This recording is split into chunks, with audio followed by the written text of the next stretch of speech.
Do you guys want to know what I was just thinking about recently? The fact that we simply don't have enough influencer brands. Influencer brands are just the best. You always get extra surprises with your order. They're always super creative. They never steal ideas. The owners behind the brand are always the most morally correct people, and they always work on them for at least 2 years. Well, lucky for us, Michaela is giving everyone something to look forward to after she announced her new brand yesterday. It's a mess, so let's get into it. A few days ago, Michaela posted a TikTok that said, "Mentally preparing myself to confess to a secret tomorrow that I have been keeping for 2 years." And right away, everyone thought she was talking about Lashgate. It's officially been 2 years since Lashgate happened, and her wording definitely made it sound that way. All the top comments under the post were saying, "Oh my god, she's finally gonna confess to Lashgate," and Michaela was even replying to some of them, playing into the theories. If I can say anything positive about Michaela, it's that she's really good at marketing herself. She knows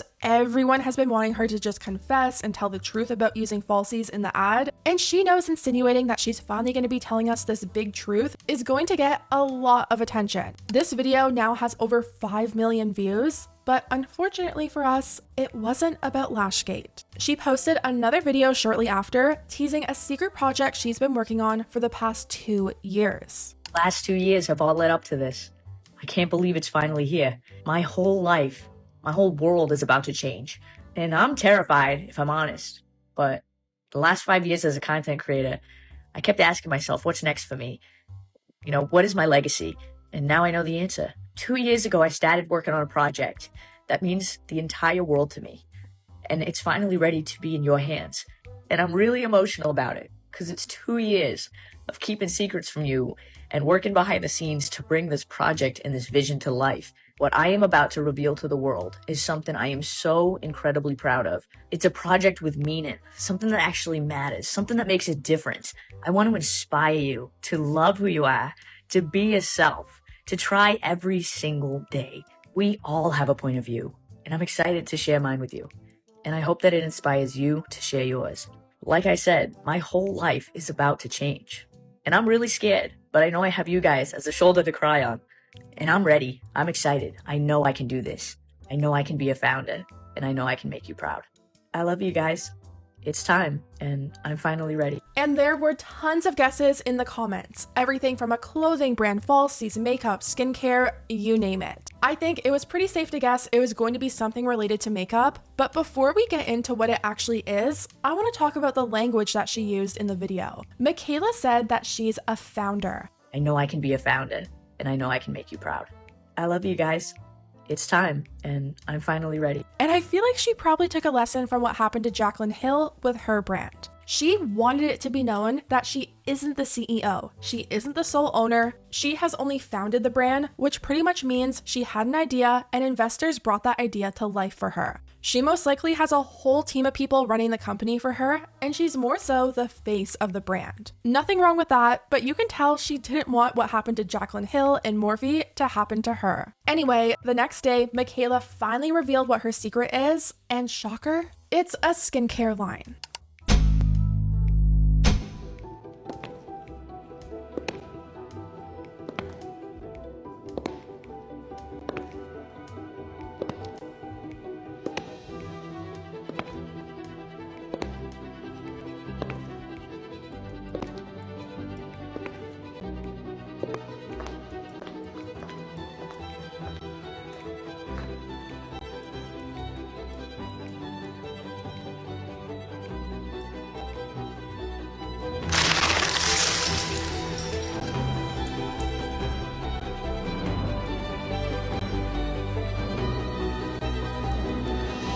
Much better.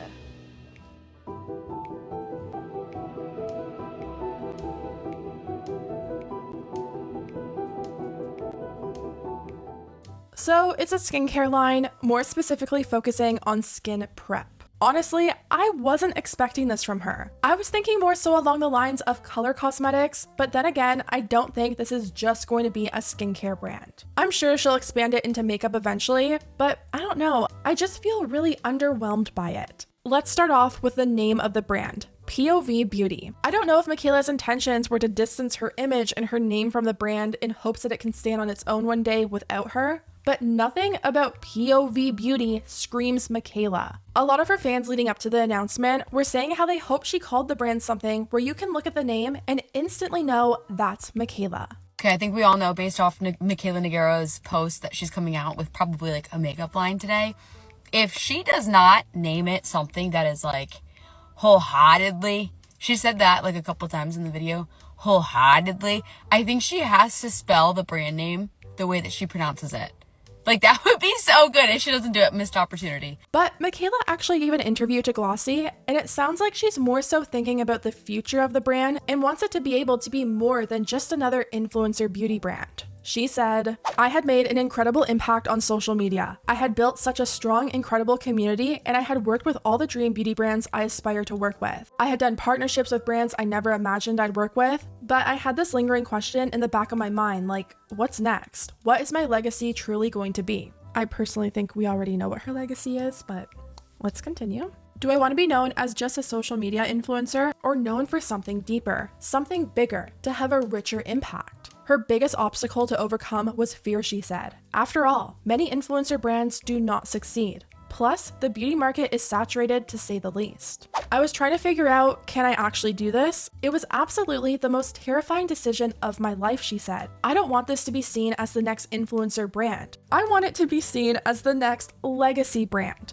I want to build a brand that leaves a legacy and can thrive." Now let's go ahead and take a look to see if we think these products will leave a legacy and thrive anywhere outside of TJ Maxx. So we have a glazy tack primer called Glaze It, a hydrating whipped cream called Whip It, a nourishing glow serum called Drip It, a soothing priming milk called Drench It, and an amplifying lip ampule called Amp It. Now, I don't know if you guys are thinking what I'm thinking, but I have deja vu right now. I'm seeing double. I fear I've seen this film before. Actually, go ahead and pause the video and write in the comments what this line is reminding you of, and let's see if we're all on the same page here. To me, it's giving Rhode dupe. I mean, look at the packaging. I know there's nothing revolutionary about this type of packaging, but that's the thing. Macleod is so bold in everything she does. To release this clean girl Hailey Bieber Rhode dupe feels so off-brand for her. Also, it's not just the packaging, it's the names too, like Glaze It. And then there's the priming milk, which I know milk has been a popular word recently with brands. I know it's a Korean beauty thing, and it definitely isn't exclusive to Hailey Bieber in any way. But when you look at the full picture, it looks like a Rhode knockoff, and I'm not the only one thinking that. Reactions to the packaging quickly poured in, with people saying, "It's giving Rhode X the ordinary. This looks like if Beauty Bay tried to dupe Rhode. Why is it the same font as Rhode, same word, glaze as Rhode? Oh my god." Personally, if I was Hailey Bieber, I would be side-eyeing Macleod heavily right now. Macleod has been kissing up to Rhode for over a year. She did an unsponsored video saying how much she loved their cleanser, well in the middle of promoting like 10 other cleansers that she accredited to fixing her skin. Your new cleanser is so good. The new Rhode Pineapple Refresh Cleanser. And this makes my skin feel so freaking soft. I don't even understand it. Like, it's so good, whatever the hell you put in it.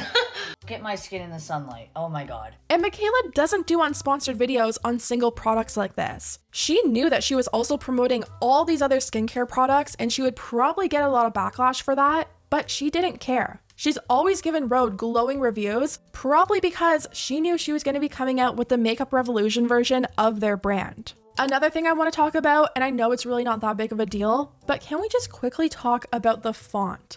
Having 3 different fonts on the packaging is throwing me off so much. It's so unflattering to look at. I just really don't understand the choice that was made here and how so many people probably approved of this. Another interesting choice that was made was how much makeup Macleod had on in her launch video. I get this line is supposed to be skin prep for makeup, but at the end of the day, it's still skincare. Why not show your skin and show us how glowy and moisturizing your face looks after your skin prep routine? Don't show us the same makeup that we see in every single one of your videos. I just feel like the video didn't really match the vibe of the product. A lot of comments are also pointing this out as well. One person wrote, "She's promoting a skincare line in a full face of makeup. This feels odd for her, given she's more known as a full glam makeup guru."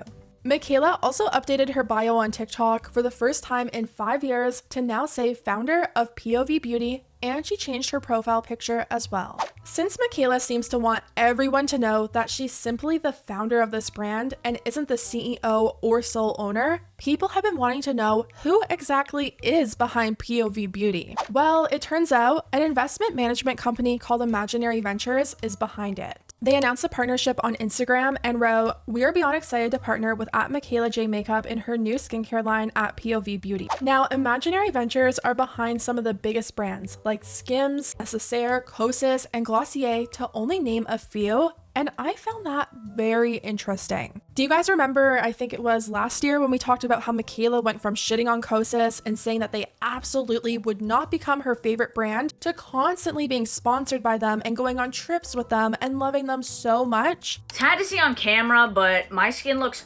horrible. Powder separated with the oil. Ugh.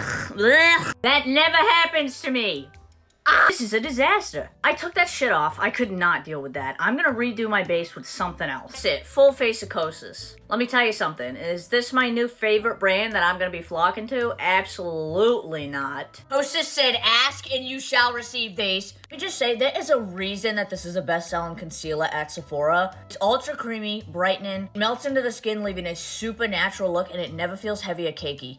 Seriously, Kosas, thank you, thank you, thank you. What a way to start off 2024. It makes me wonder if she switched her opinion on them because of her connections to Imaginary. At the end of the day, being an influencer is all about your connections and who you know, and I always found it so odd how drastically Michaela switched her opinion on Kosas. Michaela also did an interview with WWD and talked more about the business side of her brand. She talked about how when she worked at Ulta, customers would come in and ask her why their makeup didn't look like hers, and she would ask them what they were using to prep their skin. They would tell her that they don't prep their skin, and then she would go running around the store or picking out products from all different brands to use before applying your makeup. She said that she wanted her brand to be a one-stop shop for all of that. She said, "There is no single brand that is curated specifically for makeup that is able to be layered so beautifully that the products are essentially meant for each other. That is how I created this line," she said. The 5 products we're launching with were specifically designed together on purpose because they're meant to work together. I wanted to come up with a solution to this question that I was asked every shift. She also said she traveled to Korea to work directly with the labs to make her products perfect.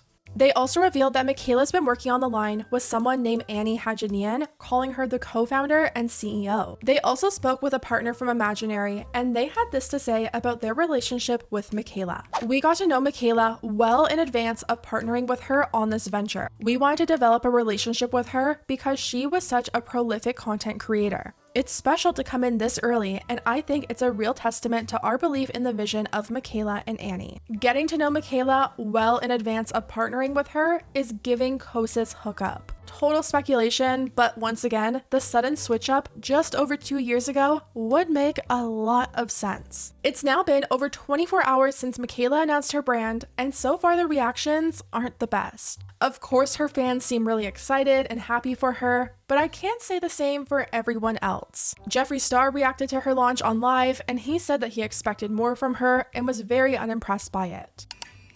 "I'm so uninspired. I'm not kidding. I really thought it was gonna be like a moment." And the brand is called Point of View. The only point of view I have is that you're a liar. And you never apologized. You were the cash cow, and the money was just gonna keep pouring in, so I'm never gonna acknowledge my mistakes.